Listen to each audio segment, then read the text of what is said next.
ओम शांति। आज 28 अक्टूबर 2025 के बाबा के मधुर महावाक्य सुनेंगे। बाबा बोले, मीठे बच्चे, तुम्हें संगम पर सेवा करके गायन लायक बनना है।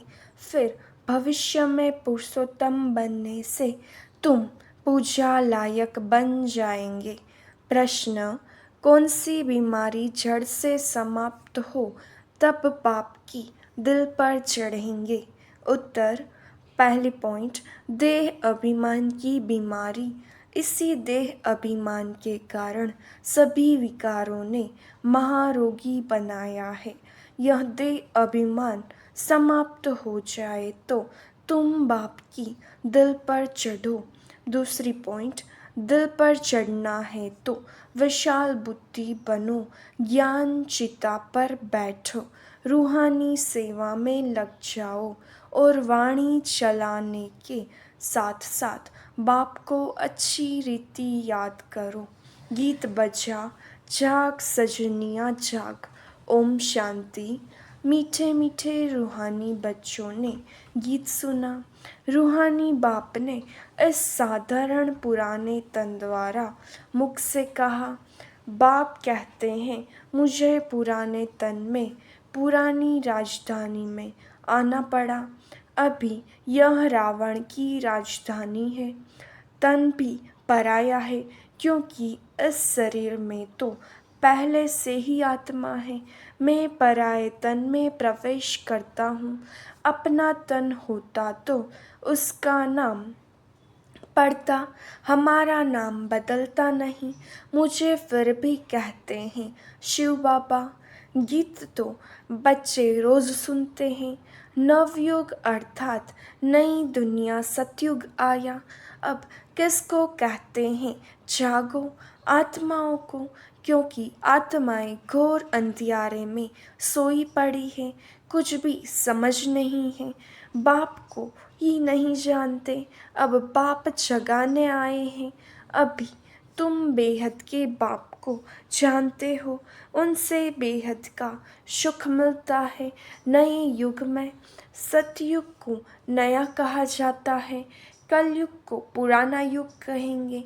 विद्वान पंडित आदि कोई भी नहीं जानते। कोई से भी पूछो नया युग फिर पुराना कैसे होता है, तो कोई भी बता नहीं सकेंगे। कहेंगे यह तो लाखों वर्ष की बात है। अभी तुम जानते हो हम नए युग से फिर पुराने युग में कैसे आए, अर्थात स्वर्गवासी से नरकवासी कैसे बने हैं। मनुष्य तो कुछ भी नहीं जानते। जिनकी पूजा करते हैं उनकी बायोग्राफी को भी नहीं जानते। जैसे जगदम्बा की पूजा करते हैं, अब वह अम्बा कौन है जानते नहीं। अम्बा वास्तव में माताओं को कहा जाता है, परंतु पूजा तो एक की होनी चाहिए। शिव बाबा का भी एक ही अव्यभिचारी यादगार है। अम्बा भी एक है, परंतु जगत अम्बा को जानते नहीं। यह है जगत अम्बा और लक्ष्मी है जगत की महारानी। तुमको पता है कि जगत अम्बा कौन है और जगत महारानी कौन है। यह बातें कभी कोई जान न सके। लक्ष्मी को देवी और जगत अम्बा को ब्राह्मणी कहेंगे। ब्राह्मण संगम पर ही होते हैं। इस संगम युग को कोई नहीं जानते। प्रजापिता ब्रह्मा द्वारा नई पुरुषोत्तम सृष्टि रची जाती है। पुरुषोत्तम तुमको वहाँ देखने में आएंगे। इस समय तुम ब्राह्मण गायन लायक हो, सेवा कर रहे हो, फिर तुम पूजा लायक बनेंगे। ब्रह्मा को इतनी भुजाएं देते हैं तो अम्बा को भी क्यों नहीं देंगे? उनके भी तो सब बच्चे हैं ना। माँ बाप ही प्रजापिता बनते हैं। बच्चों को प्रजापिता नहीं कहेंगे। लक्ष्मी नारायण को कभी सतयुग में जगत पिता जगत माता नहीं कहेंगे। प्रजापिता का नाम बाला है। जगत पिता और जगत माता एक ही है। बाकी है उनके बच्चे। अजमेर में प्रजापिता ब्रह्मा के मंदिर में जाएंगे तो कहेंगे बाबा क्योंकि है ही प्रजापिता। हद है कि हद के पिताएं बच्चे पैदा करते हैं तो वह हद के प्रजापिता ठहरे। यह है बेहद का शिव बाबा तो सब आत्माओं का बेहद का बाप है। यह भी तुम बच्चों को कॉन्ट्रास्ट लिखना है। जगत अम्बा सरस्वती है एक। नाम कितने रख दिए हैं, दुर्गा काली आदि। अम्बा और बाबा के तुम सब बच्चे हो। यह रचना है ना। प्रजापिता ब्रह्मा की बेटी है सरस्वती, उनको अम्बा कहते हैं। बाकी है बच्चे और बच्चियाँ है सब एडॉप्टेड। इतने सब बच्चे कहाँ से आ सकते हैं। यह सब है मुखवंशावली। मुख से स्त्री को क्रिएट किया तो रचता हो गया। कहते हैं यह मेरी है, मैंने इनसे बच्चे पैदा किए हैं। यह सब है एडॉप्शन। यह फिर है ईश्वरीय मुख द्वारा रचना। आत्माएं तो है ही, उनको अडॉप्ट नहीं किया जाता है। बाप कहते हैं तुम आत्माएं सदैव मेरे बच्चे हो। फिर अभी मैं आकर प्रजापिता ब्रह्मा द्वारा बच्चों को अडॉप्ट करता हूँ। बच्चों आत्माओं को नहीं अडॉप्ट करते, बच्चे और बच्चियों को अडॉप्ट करते हैं। यह भी बड़ी सूक्ष्म समझने की बातें हैं। इन बातों को समझने से तुम यह लक्ष्मी नारायण बनते हो। कैसे बने यह हम समझा सकते हैं। क्या ऐसे कर्म किए जो यह विश्व के मालिक बने। तुम प्रदर्शनी आदि में भी पूछ सकते हो। तुमको मालूम है इन्होंने यह स्वर्ग की राजधानी कैसे ली। तुम्हारे में भी यथार्थ रीति हर कोई नहीं समझा सकते। जिनमें दैवी गुण होंगे, इस रूहानी सर्विस में लगे हुए होंगे, वह समझा सकते हैं। बाकी तो माया की बीमारी में फंसे रहते हैं। अनेक प्रकार के रोग हैं। देह अभिमान का भी रोग है। इन विकारों ने ही तुमको रोगी बनाया है। बाप कहते हैं मैं तुमको पवित्र देवता बनाता हूँ। तुम सर्वगुण संपन्न पवित्र थे, अभी पतित बन गए हो। बेहद का बाप ऐसे कहेंगे, इसमें निंदा की बात नहीं, यह समझाने की बात है। भारतवासियों को बेहद का बाप कहते हैं। मैं यहाँ भारत में आता हूँ। भारत की महिमा तो अपरंपार है। यहाँ आकर नर्क को स्वर्ग बनाते हैं, सबको शांति देते हैं। तो ऐसे बाप की भी महिमा अपरंपार है, पारावार नहीं। जगत अम्बा और उनकी महिमा को कोई भी नहीं जानते। इनका भी कॉन्ट्रास्ट तुम बता सकते हो। यह जगत अम्बा की बायोग्राफी, यह लक्ष्मी की बायोग्राफी। वहीं जगत अम्बा फिर लक्ष्मी बनती हैं। फिर लक्ष्मी 184 जन्मों के बाद जगत अम्बा होगी। चित्र भी अलग अलग रखने चाहिए। दिखाते हैं लक्ष्मी को कलश मिला, परंतु लक्ष्मी फिर संगम पर कहाँ से आई। वह तो सतयुग में हुई है। यह सब बातें बाप समझाते हैं। चित्र बनाने के ऊपर जो मुकर्रर है उनको विचार सागर मंथन करना चाहिए, तो फिर समझाना सहज होगा। इतनी विशाल बुद्धि चाहिए, तब दिल पर चढ़े। जब बाबा को अच्छी रीति याद करेंगे, ज्ञान चिता पर बैठेंगे, तब दिल पर चढ़ेंगे। ऐसे नहीं कि जो बहुत अच्छी वाणी चलाते हैं वह दिल पर चढ़ते हैं नहीं, बाप कहते हैं दिल पर अंत में चढ़ेंगे नंबरवार पुरुषार्थ अनुसार, जब देह अभिमान खत्म हो जाएगा। बाप ने समझाया है ब्रह्म ज्ञानी ब्रह्म में लीन होने की मेहनत करते हैं, परंतु ऐसे कोई लीन हो नहीं सकता। बाकी मेहनत करते हैं, उत्तम पद पाते हैं, ऐसे ऐसे महात्मा बनते हैं जो उनको प्लैटिनम में वजन करते हैं, क्योंकि ब्रह्म में लीन होने की मेहनत तो करते हैं ना, तो मेहनत का भी फल मिलता है। बाकी मुक्ति जीवन मुक्ति नहीं मिल सकती। तुम बच्चे जानते हो अब यह पुरानी दुनिया गई की गई।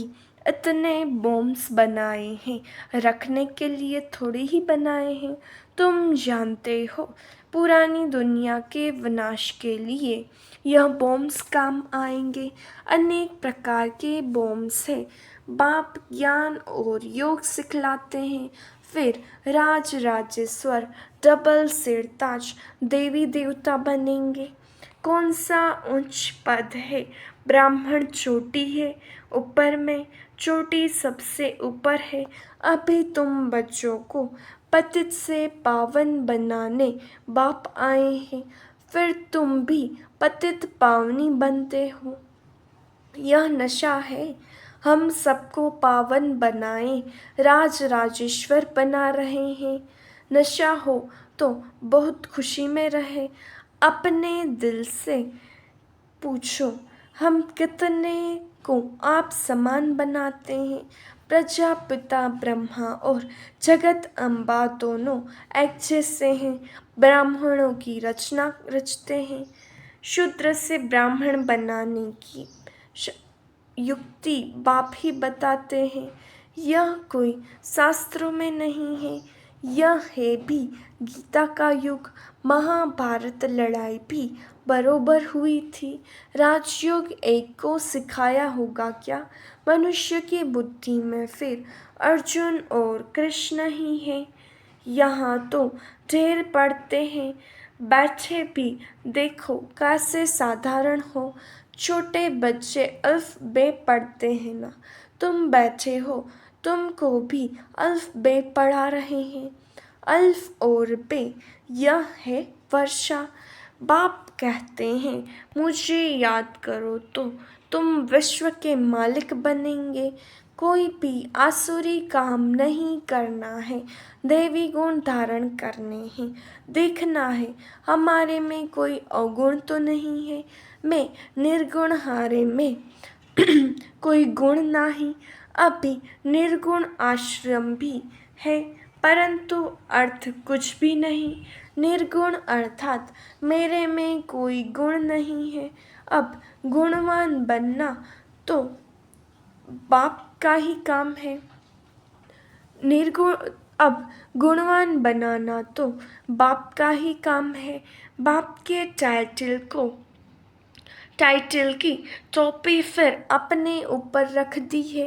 बाप कितनी बातें समझाते हैं, डायरेक्शन भी देते हैं।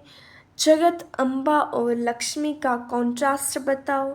ब्रह्मा सरस्वती संगम के, लक्ष्मी नारायण है सतयुग के। यह चित्र है समझाने के लिए।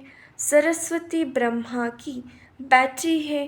पढ़ते हैं मनुष्य से देवता बनने के लिए। अभी तुम ब्राह्मण हो, सतयुगी देवता भी मनुष्य ही है, परंतु उन्हों को देवता कहते मनुष्य कहने से जैसे उनकी इंसल्ट हो जाती है, इसलिए देवी देवता व भगवान भगवती कह देते हैं। अगर राजा रानी को भगवान भगवती कहें तो फिर प्रजा को भी कहना पड़े, इसलिए देवी देवता कहा जाता है। त्रिमूर्ति का चित्र भी है। सतयुग में इतने थोड़े मनुष्य, कलयुग में इतने बहुत मनुष्य है, वह कैसे समझाए?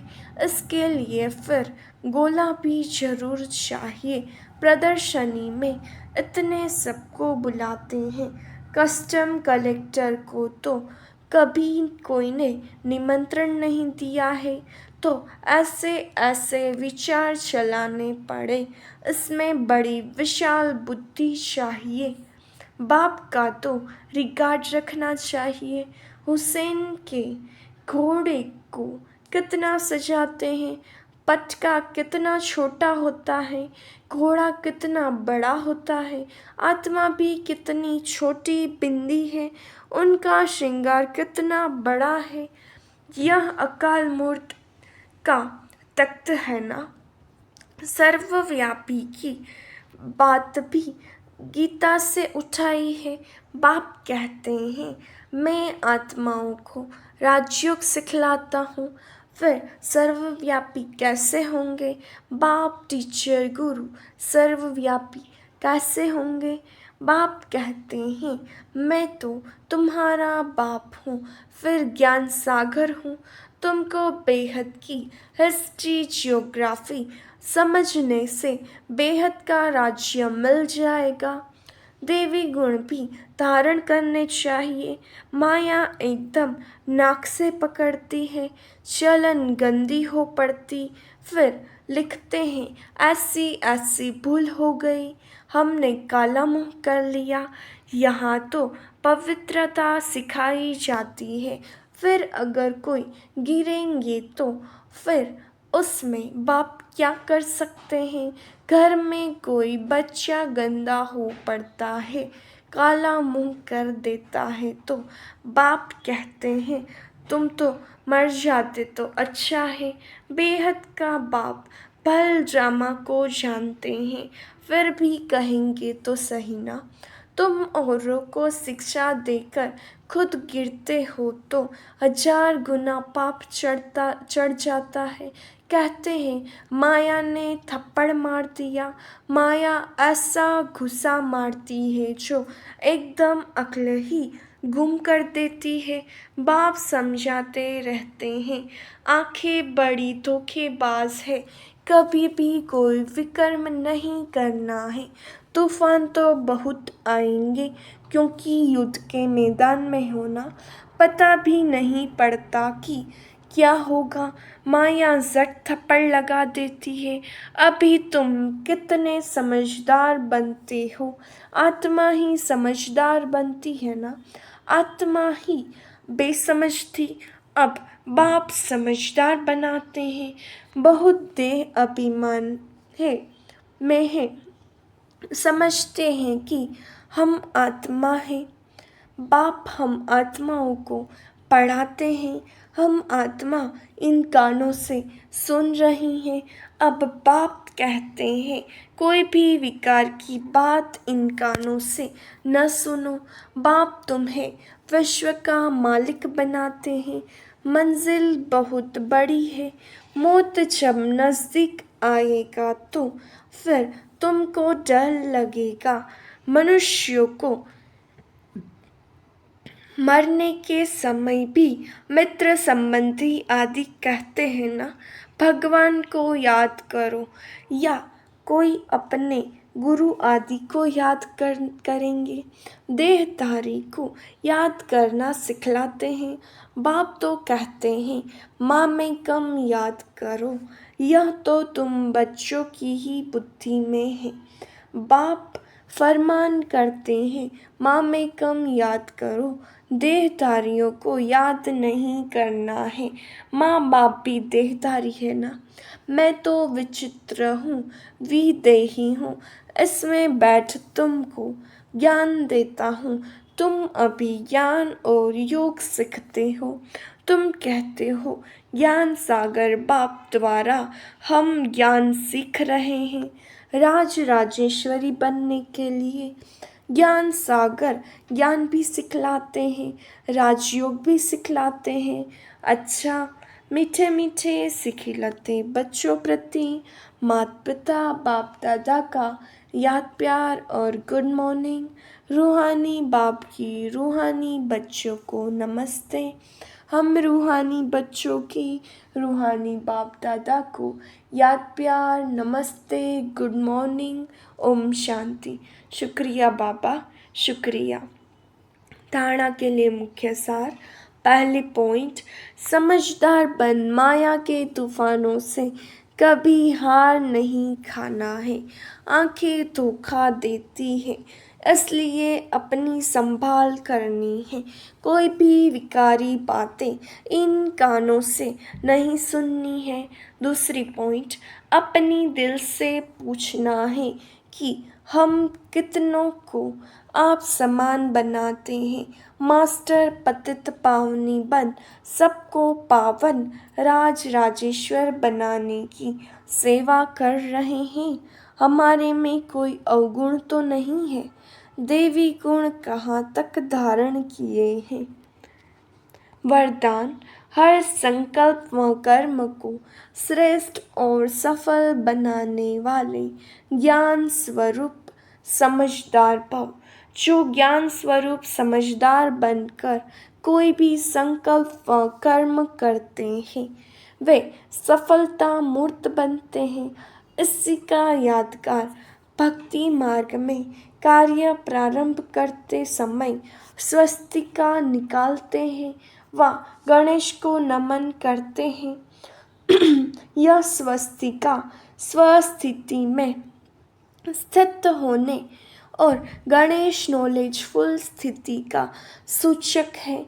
आप बच्चे जब स्वयं नॉलेजफुल बन हर संकल्प व कर्म करते हो तो सहज सफलता का अनुभव होता है। स्लोगन, ब्राह्मण जीवन की विशेषता है खुशी, इसलिए खुशी का दान करते चलो। अव्यक्त इशारे, स्वयं और सर्व के प्रति मनसा द्वारा योग की शक्तियों का प्रयोग करो। जैसे कोई भी साइंस के साधन को यूज़ करेंगे तो पहले चेक करेंगे कि लाइट है या नहीं है। ऐसे जब योग का शक्तियों का गुणों का प्रयोग करते हो तो पहले ये चेक करो कि मूल आधार आत्मिक शक्ति, परमात्मा शक्ति व लाइट हल्की स्थिति है।